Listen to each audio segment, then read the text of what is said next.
"I'm not clean anymore," cried the black, obese woman scrubbing saloon floors, until the mountain man showed her real love by seeing what no one else could. The townsfolk mock her daily, treating the cleaning woman like furniture while discussing their darkest secrets around her. They assume she'll die forgotten in servitude, too ignorant to matter. But the solitary mountain man notices something different, intelligence flickering behind her downcast eyes, the same sharp mind that once taught in Eastern academies before prejudice drove her west.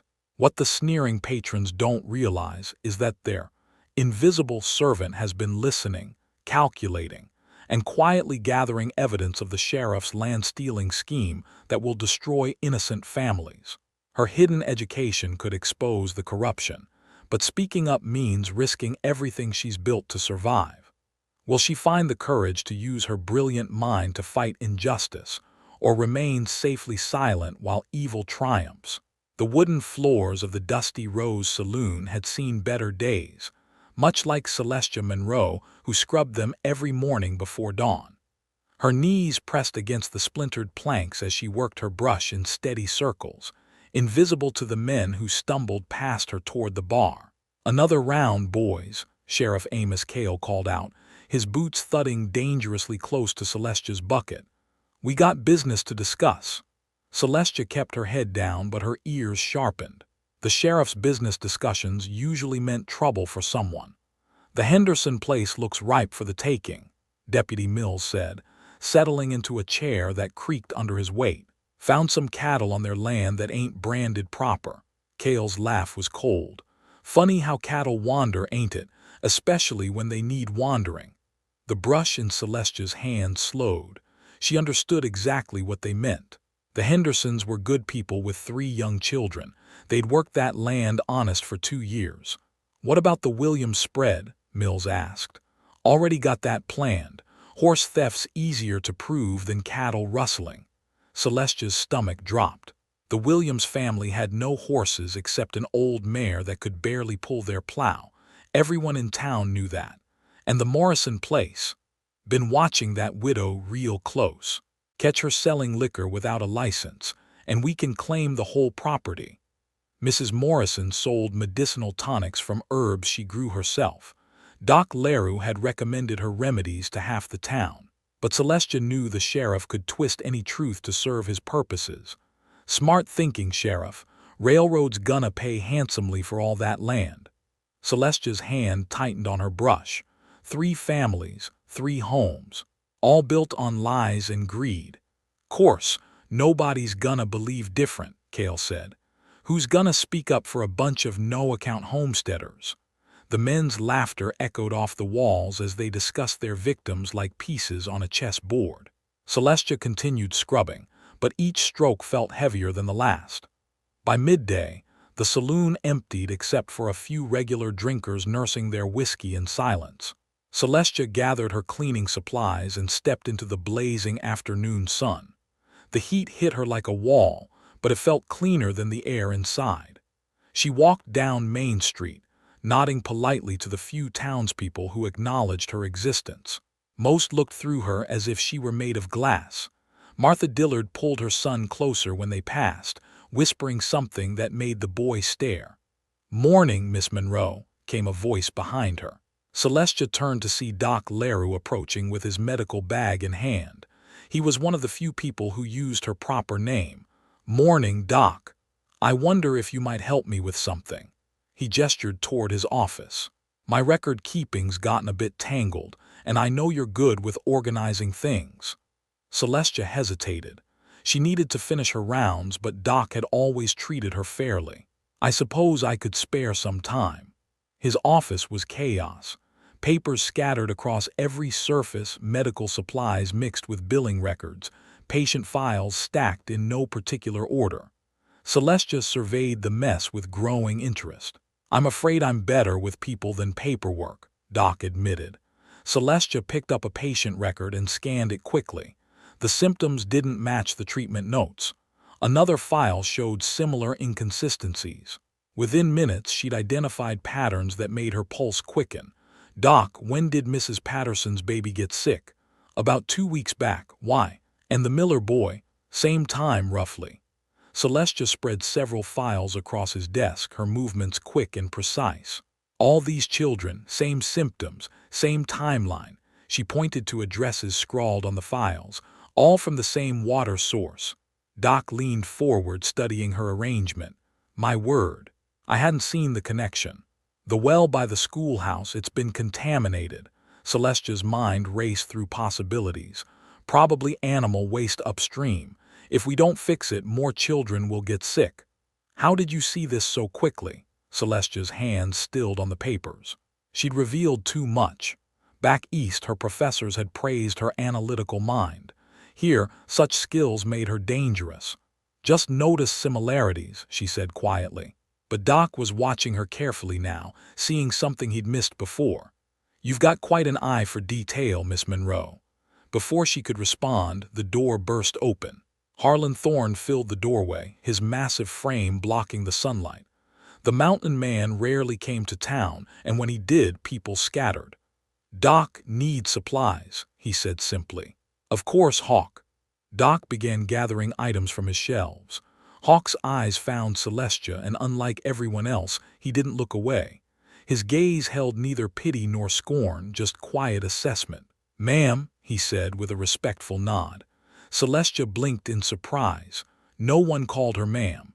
As Doc prepared his order, Celestia organized the remaining files. She could feel Hawk watching her work, but his presence didn't feel threatening. It felt steady. Smart woman, Hawk said suddenly. Both Celestia and Doc looked up. Can tell by how she thinks, Hawk continued. Sees things others miss. Celestia's cheeks warmed. When was the last time someone had called her smart? Hawk paid Doc and headed for the door, then paused. Mine's a terrible thing to waste, he said, looking directly at Celestia. Especially a good one. After he left, silence filled the office. Celestia stared at the organized files, her thoughts churning. The sheriff's morning conversation replayed in her mind. 3 families, 3 lies, 3 destroyed lives. She thought of her clean floors, an empty stomach, and small, safe existence. Then she thought of the Henderson children and Mrs. Morrison's gentle hands and the Williams family's old mare. I'm not clean anymore, she whispered. Doc looked up from his papers. What's that? But Celestia was already moving toward the door, her mind made up at last. If you are enjoying this story of how hidden courage can change everything forever, don't forget to comment where you are tuning in from to show how this story can connect us across any distances, backgrounds, and hearts. Because what will happen in the next part in this frontier town will completely change Celestia's life and challenge everything the townspeople believe they know about her. 3 days passed before the crisis Doc Leroux feared became reality. Little Sarah Henderson collapsed during Sunday service, her small body convulsing as fever burned through her. Her mother's screams echoed through the church as men carried the child to Doc's office. By evening, 2 more children had fallen ill. The Miller boy couldn't keep food down. The Patterson baby's breathing turned shallow and rapid. Parents gathered outside Doc's office, their faces tight with worry. I don't understand it, Doc muttered, wiping sweat from his forehead. The treatments aren't working like they should. Celestia stood in the corner, having been summoned to help organize the chaos of medical supplies and frantic families. She watched Doc work, seeing his frustration mount with each failed remedy. The contaminated well, she said quietly. Doc looked up. What? You're treating symptoms, not the source. Celestia moved to his desk where patient files lay scattered. The poisoning is ongoing. Every time they drink from that well, they get sicker. But how do we prove it? How do we treat poisoning we can't identify? Celestia's hands moved across the papers, sorting them with practiced efficiency. Her mind calculated symptoms, timing, and patterns with the precision she'd once used to solve mathematical equations in Boston classrooms. The mineral content, she said, her voice growing stronger. Test the water for heavy metals. Lead, mercury. The symptoms match textbook cases of chronic poisoning. Doc stared at her. How could you possibly know that? Before she could answer, Martha Dillard burst through the door. Doc, you have to help. My Johnny's burning up with fever and I don't know what to do. She stopped short when she saw Celestia. Her expression shifted from desperation to suspicion. "What's she doing here?" "Miss Monroe has been helping with organization," Doc said carefully. "I don't want her touching my boy."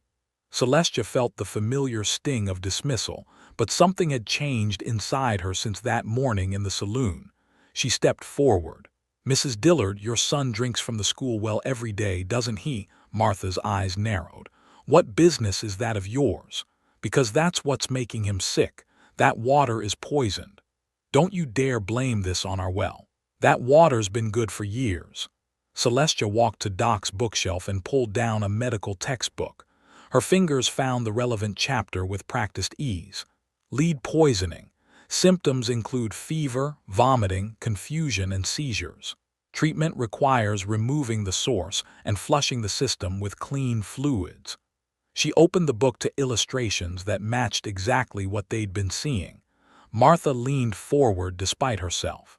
"How do you know about medical books?" "I can read," Celestia said simply, "and I've been watching patterns in these children's illnesses that point to one source." Doc took the book, scanning the pages. His eyes widened. "My God, you're right. The timeline, the symptoms, everything matches." "Reading's one thing," Martha said, "but understanding what you're reading is another." Celestia moved to the blackboard Doc used for teaching medical students from the county. She picked up chalk and began writing equations, calculating dosages based on the children's weights and the severity of their symptoms. "Treatment protocol," she explained as she worked. "Activated charcoal to absorb remaining toxins, increased fluid intake to flush the kidneys, and immediate cessation of water consumption from the contaminated source." Martha watched in stunned silence as Celestia filled the board with precise medical calculations. "Where did you learn to do that?" "Boston Female Seminary," Celestia said, not stopping her work. "Advanced mathematics, natural sciences, and medical theory. I taught school for 3 years before coming west." "You taught school?" Doc was already preparing treatments based on Celestia's calculations. "Miss Monroe, this is remarkable work. Your dosage formulations are more precise than anything I learned in medical college." The door opened again. Hawk Thorne ducked inside, having heard the commotion from the street. He surveyed the scene quickly, taking in Celestia at the blackboard covered with complex equations. "Heard there's trouble with the children," he said. "Miss Monroe just solved it," Doc said, wonder in his voice. Hawk looked at the blackboard, then at Celestia. "Educated woman." "Very educated, it seems," Doc agreed. Martha was still staring. "But how did someone like you end up here doing cleaning work?" Celestia set down the chalk. The moment she'd been dreading and avoiding had arrived. "Because educated women of my complexion weren't welcome in Boston schools anymore. The trustees decided parents wouldn't accept learning from someone who looked like me." The room fell silent. Martha's face flushed red. "I came west hoping things would be different," Celestia continued. "But people see what they expect to see, so I cleaned floors and stayed quiet and tried not to starve." "Until now," Hawk said quietly. "Until children started dying from something I could fix." Doc was already administering treatments based on her calculations. Within an hour, the children's fevers began breaking. Sarah Henderson opened her eyes and asked for water. The Miller boy sat up and ate soup. The Patterson baby's breathing eased. Word spread through town like wildfire.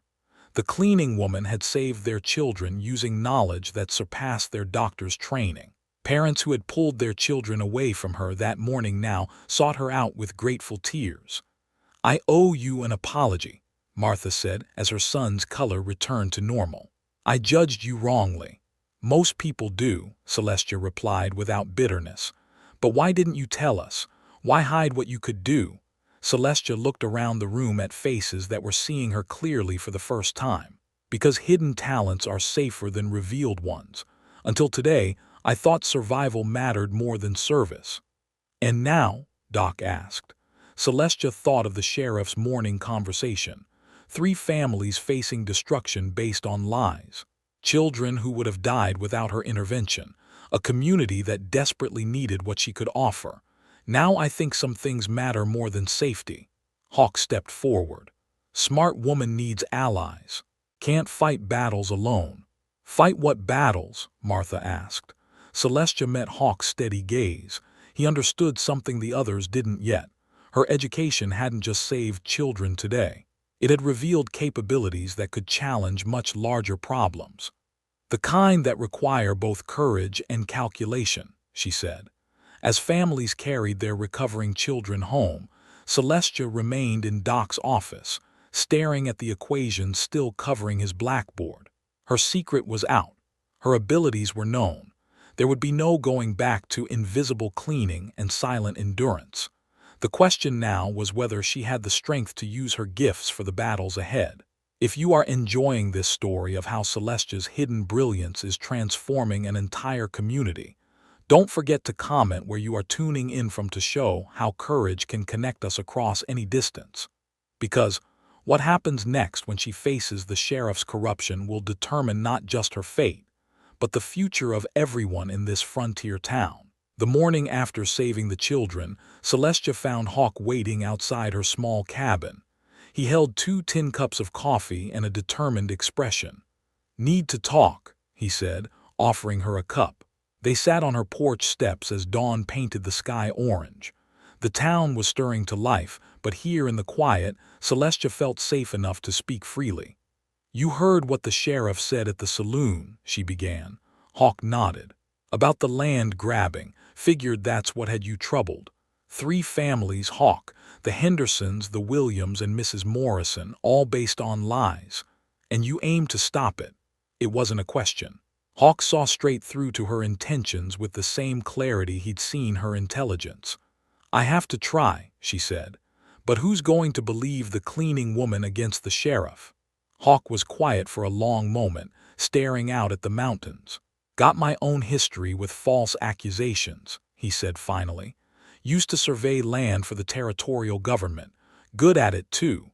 Then a railroad company wanted a route through land I'd marked as unsuitable." Celestia listened, understanding dawning. "When I wouldn't change my report, they claimed I'd been taking bribes from competing interests. Lost my position, my reputation, everything." His hands tightened around his cup. "Been hiding in those mountains ever since. So you know what it's like to have the truth and no one willing to hear it." "I know, and I know that sometimes the only way to fight lies is with better evidence than the liars have." They spent the next hour planning. Hawk's surveying background meant he understood land law and documentation. Celestia's analytical mind could spot patterns and inconsistencies that others missed. Together, they might have enough skill to build a case. "First thing we need is proof of what Kale's really doing," Celestia said. "Not just what he's planning, but how he's been operating. I can watch his movements, track who he meets and when. I'll work on the paper trail. Land records, court filings, anything that shows the pattern." They agreed to meet each evening to share what they'd learned. As Hawk prepared to leave, he paused. "Yesterday, watching you teach that medical lesson reminded me of something." "What's that?" "Real education ain't about where you learned it. It's about what you do with what you know." Over the next week, their investigation took shape. Hawk used his mountain skills to observe Kale's secret meetings from hidden positions. He watched the sheriff plant evidence on the Henderson property. He saw him pay drifters to drive stolen horses onto Williams' land. Meanwhile, Celestia gained access to public records by volunteering to help the overwhelmed town clerk organize files. Her mathematical training let her spot discrepancies in dates and signatures. Property transfers that didn't match court documents, revenue records that showed impossible profits. "Look at this," she said during one of their evening meetings, spreading papers across her small table. "Kale's been selling the same parcels of land multiple times. Each buyer thinks they have exclusive ownership." Hawk studied the documents. "Smart. By the time they figure it out, he'll be long gone with their money. But it's also evidence. Mathematical proof of fraud." They discovered that Kale had been running his scheme for over a year. Dozens of families had lost their homes. The stolen money went to accounts in 3 different territories, making it nearly impossible to trace. "We have enough to expose him," Celestia said, "but we need someone in authority willing to listen." That's when Martha Dillard appeared at Celestia's door. "May I come in?" Martha asked, her usual confidence replaced by uncertainty. Celestia served tea while Martha struggled to find words. "My Johnny's been talking nonstop about how smart you are," Martha finally said. "How you saved his life and all the other children too. I'm glad he's feeling better. He wants to know if you'll teach him more. Says the schoolmaster doesn't know half what you do." Celestia set down her cup carefully. "What are you asking?" "I'm asking if you'd consider tutoring him, and maybe some of the other children whose parents are willing." The request was simple, but they both understood its implications. Martha was publicly acknowledging Celestia's worth as an educator. "I'd be honored," Celestia said. Word of Martha's endorsement spread quickly. Within days, 5 more families approached Celestia about tutoring their children.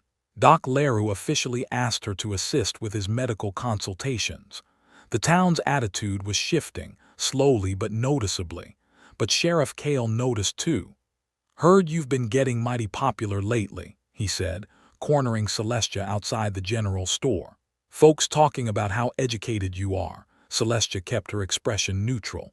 "I help where I can. See, that's what worries me. Sometimes help looks a lot like meddling to those in charge." His meaning was clear. Stay quiet or face consequences. "I'm just teaching children and helping sick folks," she said. "Better keep it that way."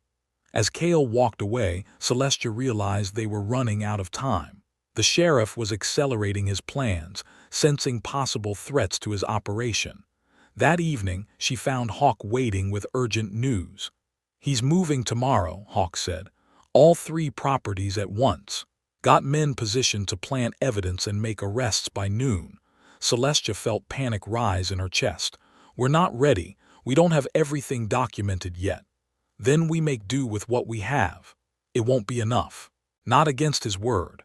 Hawk was quiet for a moment, then looked at her directly. "Maybe his word ain't the only one that matters anymore." "What do you mean?" "You saved those children. You've been teaching and helping folks all week. They're seeing you different now. But will they stand up to the sheriff for me? Won't know unless we give them the chance." Celestia stared at the evidence they'd gathered. Mathematical proofs, documented patterns, witness observations. It should be enough, but she knew how power worked in small towns. "If we do this and fail, those families lose everything," she said. "If we don't do it, they lose everything anyway." She thought about the Henderson children's faces, Mrs. Morrison's gentle hands, the Williams family's determination to build something honest from nothing. Then she thought about her own journey from respected teacher to invisible servant to reluctant hero. "All right," she said. "Tomorrow we find out if truth really can win over lies." Hawk smiled. "Tomorrow we find out what this town is really made of." As they planned their strategy for exposing Cale's corruption, Celestia felt something she hadn't experienced in years. Not just hope, but confidence. Whatever happened tomorrow, she wouldn't face it as the frightened woman who once scrubbed floors in silence.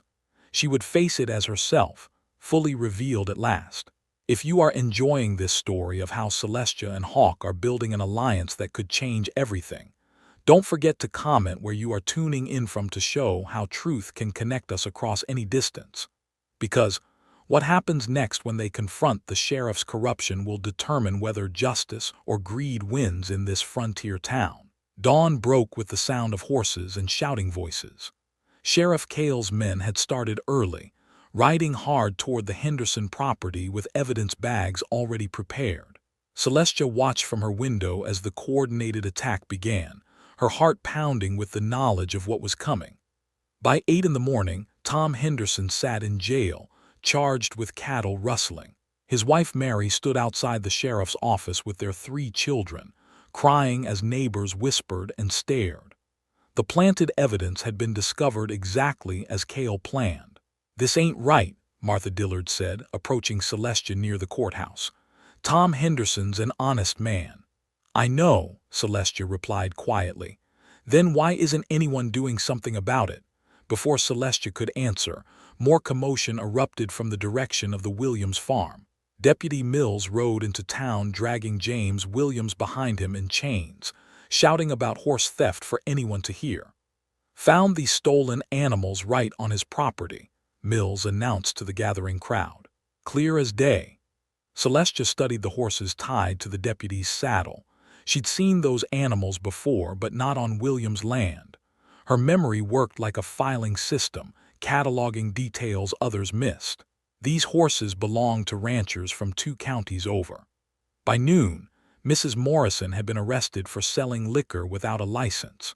The widow's protestations about medicinal tonics fell on deaf ears as Cale's men loaded her herbal supplies into evidence wagons. 3 arrests, 3 families destroyed, all in one morning.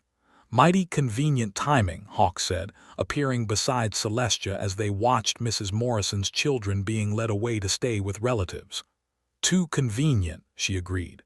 That's when Celestia noticed something that made her analytical mind race. The land parcels being seized weren't random. When mapped together, they formed a perfect corridor stretching from the eastern hills to the western river valley, but not toward the railroad route. She spent the afternoon in the land office, cross-referencing property records with territorial maps. The pattern that emerged made her stomach drop. The seized properties aligned with water rights and mineral surveys, not transportation development. "Hawk," she said when he found her that evening, "look at this." She'd drawn a detailed map showing all of Cale's seizures over the past year. The corridor was clear, but it led to mining claims in the northern mountains, not railroad construction. "He's not working for the railroad at all," she said. "He's stealing water rights for mining operations." Hawk studied the map. Mining companies pay 10 times what railroads do for good water access. And there's something else. Celestia pulled out purchase documents she'd found buried in the files. "He's been selling the same properties to multiple buyers." The evidence was damning.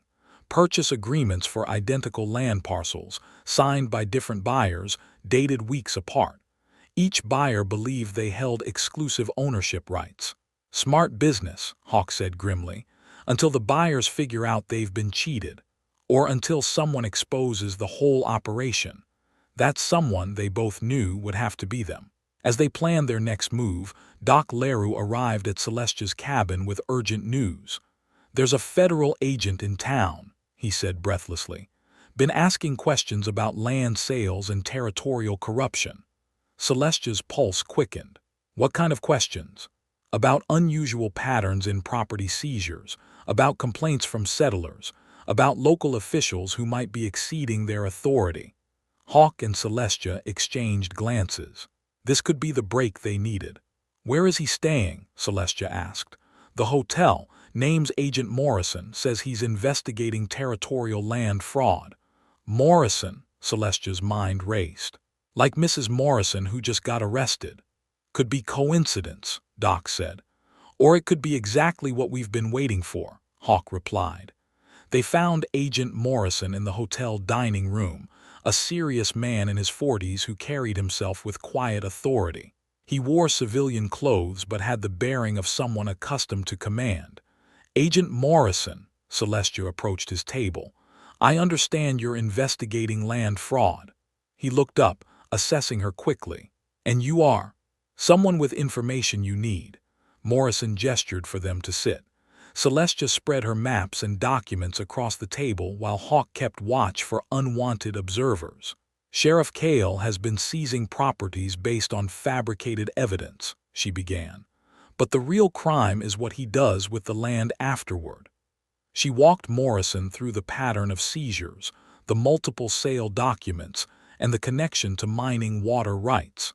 Her mathematical analysis showed systematic fraud spanning over a year. Morrison studied the evidence with growing interest. "This is remarkably thorough documentation. How did you compile all this?" "I have a background in analytical research," Celestia said carefully. "And you are?" "Someone who's been watching and listening while staying invisible." Morrison's eyes sharpened. "The cleaning woman who saved those children last week. I heard about that. Impressive medical knowledge." "Knowledge has a way of accumulating when you pay attention." "Indeed it does." Morrison gathered the documents.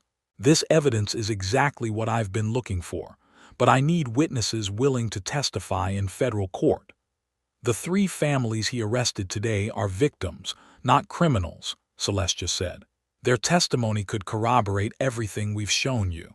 If they're willing to speak, intimidation is a powerful tool."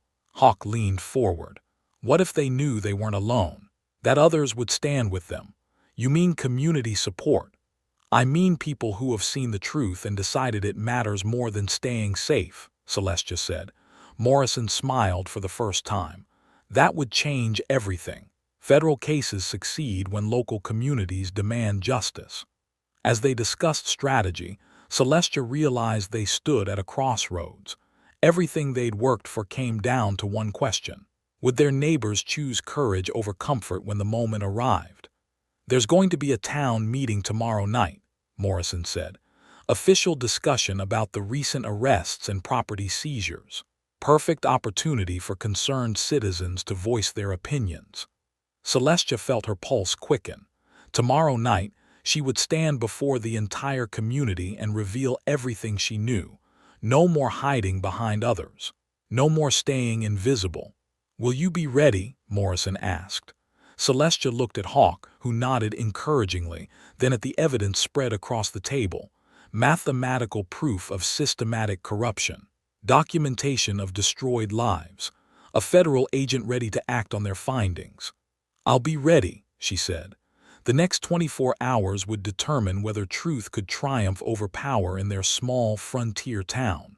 If you are enjoying this story of how Celestia's investigation is revealing corruption that goes deeper than anyone imagined, don't forget to comment where you are tuning in from to show how justice can connect us all. Because what happens next at the town meeting will determine whether she can finally expose the truth that could save 3 innocent families and transform their community forever. The town hall filled beyond capacity as evening shadows stretched across Main Street. Every seat was taken, with people standing along the walls and spilling out the doorway. Word had spread that tonight's meeting would address the recent arrests and determine the fate of 3 families. Sheriff Cale sat at the front table, confident and composed. His deputy flanked him on one side while Mayor Hutchins occupied the other. They presented a united front of authority, certain of their control over the proceedings. Celestia sat in the back row beside Hawk, her hands steady despite the storm brewing in her chest. In her lap lay a leather folder containing maps, documents, and mathematical proofs that could change everything. Agent Morrison stood near the side door, positioned to intervene when the moment arrived. "Folks, we're here to discuss recent law enforcement actions," Mayor Hutchins began. "Sheriff Cale will explain the evidence against the accused parties." Cale stood, his voice carrying easily through the packed room. "Good people of this town, I know some of you are troubled by recent arrests, but the law is the law and evidence doesn't lie." He held up documents supposedly found on each property, cattle brands that didn't match ownership records, horse registration papers with suspicious alterations, liquor sales receipts that violated territorial licensing laws.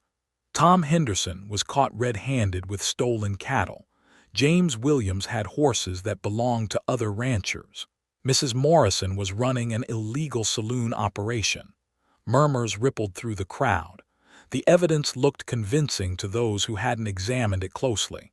"Now, I know these folks seemed like decent neighbors," Cale continued, "but criminals often hide behind friendly faces. That's why we have law officers trained to see through deception." Martha Dillard raised her hand. "Sheriff, what happens to their properties while they await trial?" "Territorial law requires seizure of assets used in criminal activity. The land will be sold to recover damages and court costs." "Who determines the sale price?" Doc Leroux asked. "County assessor, supervised by my office to ensure fairness." Celestia watched the performance with growing recognition. Cale was masterful at presenting lies wrapped in legal language. Every answer sounded reasonable to people who trusted their elected officials. But she'd spent 2 weeks analyzing those same documents. She knew every inconsistency, every impossible date, every forged signature. "Are there any other questions?" Mayor Hutchins asked, clearly hoping to end discussion quickly. Celestia stood up. "I have some concerns about the evidence." The room turned to stare at her. Conversation stopped mid-sentence as neighbors who'd ignored her for months suddenly focused their full attention on the cleaning woman in the back row. "Ma'am, this isn't really the appropriate forum for," Mayor Hutchins began. "Actually, it's exactly the appropriate forum," Agent Morrison said, stepping forward. "Federal investigation takes citizen concerns very seriously." Cale's confident expression flickered. "Federal investigation. Agent Morrison, Territorial Land Fraud Division," Morrison announced, showing his badge.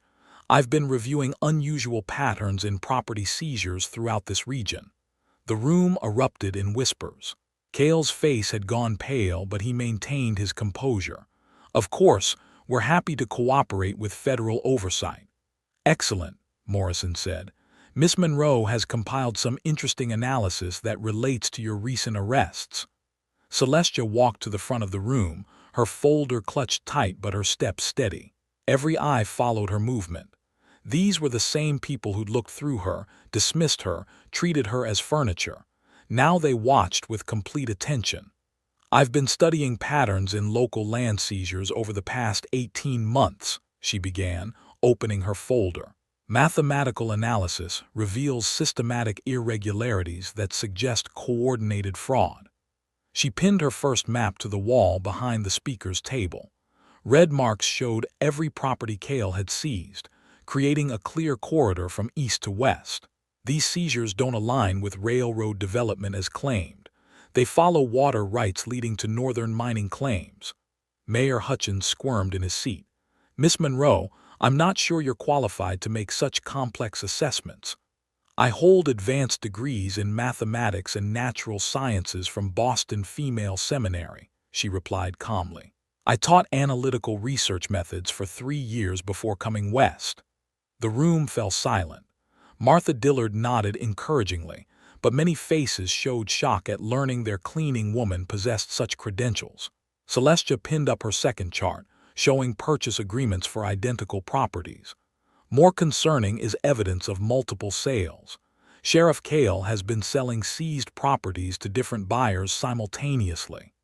She walked through each transaction, explaining how the same land parcels appeared in separate purchase agreements with different buyers and dates. Her teaching experience made complex fraud understandable to ordinary citizens. "This creates a situation where multiple parties believe they own identical properties," she continued. "When disputes arise, buyers lose their money and sheriff's office keeps both the land and the sale proceeds." Doc Leroux leaned forward. "Are you saying the Henderson, Williams, and Morrison properties were already sold to other buyers?" "I'm saying they were sold to 3 different buyers each, with contracts dated over the past 6 months. She produced the purchase documents, spreading them across the table for everyone to see. The evidence was undeniable. Identical property descriptions, different buyer names, overlapping dates. Agent Morrison examined the papers publicly, his expression grave. "Miss Monroe, how did you obtain these records?" "Public documents filed with the Territorial Land Office. Anyone could have requested them, but no one thought to look for patterns." "Until you did.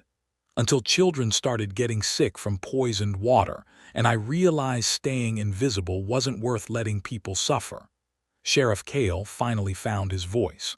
"This is all speculation and coincidence. You can't trust the word of someone who—" "Someone who what?" Hawk interrupted, standing to his full imposing height. "Someone who saved your townspeople's children. Someone who's been helping and teaching while you've been stealing." The room's energy shifted. Parents whose children Celestia had tutored began nodding agreement. Families she'd helped with medical advice moved closer to the front, forming a protective circle around her. "She's done more good for this town in 2 weeks than some folks have in years," Martha declared loudly. "That's right," agreed Mrs. Patterson, whose baby Celestia had treated. "She's earned the right to be heard." Agent Morrison stepped forward. Based on this evidence and federal investigation findings, I'm placing Sheriff Cale under arrest for territorial land fraud, conspiracy, and abuse of office." The room erupted as Morrison's assistants, who'd been stationed outside, entered to escort Cale away. The sheriff's confident mask finally cracked, revealing the desperate criminal beneath. As order slowly returned, Agent Morrison addressed the crowd. "The arrests of Henderson, Williams, and Morrison are hereby suspended pending federal review. Their properties will be returned immediately." Celestia stood at the front of the room, surrounded by neighbors who were seeing her clearly for the first time, not as the invisible cleaning woman, but as the brilliant, courageous person she'd always been. The transformation was complete, but the real work was just beginning. If you are enjoying this story of how Celestia's courage finally exposed the truth that will change everything, don't forget to comment where you are tuning in from to show how speaking up can connect us all. Because what happens next as justice is served and lives are rebuilt will prove that real love means seeing and celebrating each other's true worth. 3 weeks after Sheriff Cale's arrest, Celestia stood before the newly constructed schoolhouse, watching workers install windows that sparkled in the morning sun. The entire community had contributed labor, materials, and funds to build a proper education facility for their children. Agent Morrison's investigation had uncovered a fraud network spanning 5 territories. Cale's scheme had stolen over $200,000 from innocent buyers and displaced dozens of families. Federal prosecutors were building cases that would reshape territorial governance for years to come.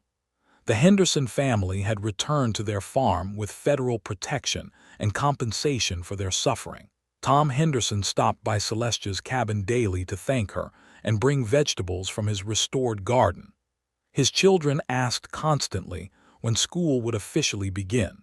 James Williams had reclaimed his property and discovered that one of Cale's fraudulent sales had actually improved his land value significantly. The buyer, learning of the deception, had donated fencing and livestock rather than pursue legal action against an innocent victim. Mrs. Morrison reopened her herbal remedy business with official territorial licensing. Her nephew, Agent Morrison, had used his federal authority to expedite proper permits and establish her operation as a legitimate medical supplier for the region. The town had elected Doc Leroux as temporary mayor while they organized proper elections. His first official act was formally appointing Celestia as head schoolteacher and community engineer, with a salary that recognized her exceptional qualifications. "Miss Monroe," Martha Dillard called out, approaching the schoolhouse with her son Johnny. "The desks arrived from the county seat this morning." Celestia smiled, watching the boy's excited face. "Wonderful. We'll be ready to start classes next Monday." Johnny's been practicing his letters every night, wanting to impress his new teacher. "He's already impressive, smart, curious, and kind. Those are the best qualities any student can have." Martha hesitated, then spoke more quietly. "I owe you another apology, not just for doubting your abilities, but for the way I treated you before I knew what you could do. You don't need to apologize for changing your mind. That takes courage too. But I should have treated you with respect from the beginning, regardless of what you could offer in return." Celestia nodded, understanding the deeper lesson Martha was learning. The children will be lucky to have parents who model that kind of growth. As Martha and Johnny headed home, Hawk approached from the direction of the mountains. He'd been spending more time in town lately, helping with construction projects and serving as an unofficial deputy while they searched for a new sheriff. "Building's looking good," he said, surveying the schoolhouse with satisfaction. "Better than I ever imagined when I was scrubbing saloon floors." "You imagined this?" "I imagined teaching again someday, having students who wanted to learn, making a difference." She paused. "I never imagined having a community that valued what I could contribute." Hawk stepped closer, his expression serious. "Speaking of contributions, I've got something to discuss with you." He pulled out official-looking papers from his jacket. "Territorial government offered me the surveyor position again, full reinstatement, back pay, and assignments throughout the region. Celestia's heart jumped. Hawk, that's wonderful news. You've earned that recognition. Only if you'll come with me. She stared at him. What do you mean? Territories establishing new schools in frontier settlements. They need qualified teachers willing to travel and set up education programs. He handed her the papers. Job comes with housing, good salary, and the chance to help communities across the region. Celestia read through the offer, her mind racing. It was everything she'd trained for, everything she'd hoped to achieve before prejudice forced her into hiding. They specifically requested you, Hawk continued. Word of what you accomplished here has spread to the territorial capital. They want educators who can solve problems, not just teach lessons. And you'd be surveying in the same regions. That's the idea. We'd be working toward the same goal, building communities where people can make honest lives. Celestia looked at the schoolhouse, then at the town where she'd found her voice and her courage. Leaving felt impossible, but staying might limit how many people she could help. What about the children here? They'll always need good teachers, but right now, they need teachers who understand that education means more than just reading and arithmetic. And you think I could train others? I think you could change how this whole territory approaches education. Show people that learning comes in many forms and from many sources. Doc Leroux appeared, carrying his medical bag and wearing the expression of someone with important news. Celestia, I just received word from the Territorial Medical Board. They're offering you admission to their physician training program. Full scholarship, based on your demonstrated knowledge and practical experience. Celestia felt overwhelmed by possibilities. Teaching positions, medical training, opportunities she'd never dreamed possible just months ago. That's a lot to consider all at once, she said. All good choices, Doc agreed. But maybe not choices you have to make alone. He glanced meaningfully at Hawk, then excused himself to continue his rounds. Hawk took Celestia's hands in his, steady and warm. I'm not offering you these opportunities because I want to rescue you or because I think you need my help to succeed. Then why? Because I love who you are when you're using all your talents. I love watching you solve problems and teach people and make impossible things happen. His voice grew softer. I love the woman who stood up in that town, meeting and changed everything with pure courage and intelligence. Celestia felt tears building, but they were tears of joy rather than sorrow. I love you too, she said. Not because you saved me, but because you saw me, really saw me, even when I was trying to stay invisible. So what do you say? Ready to take on the whole territory together? Celestia looked around at the community that had learned to value her contributions, the schoolhouse that represented hope fulfilled, and the mountain man who'd shown her what real love looked like. I say some adventures are better shared, she replied. 6 months later, Celestia stood in front of her third new classroom, this time in a mining settlement that desperately needed both education and proper surveying. Hawk worked nearby, mapping safe building locations while she taught children whose parents had never learned to read. In the evenings, they planned lessons and survey routes together, building futures one community at a time. Celestia no longer whispered about being unclean. Instead, she declared confidently each morning that they were going to learn something wonderful. And they always did. If you enjoyed this story of how Celestia transformed from invisible servant to beloved teacher and community leader through courage, intelligence, and the real love that sees our true worth, comment below to share how this tale of justice and redemption inspired you. Because stories like these remind us that every person has valuable gifts waiting to be recognized and celebrated.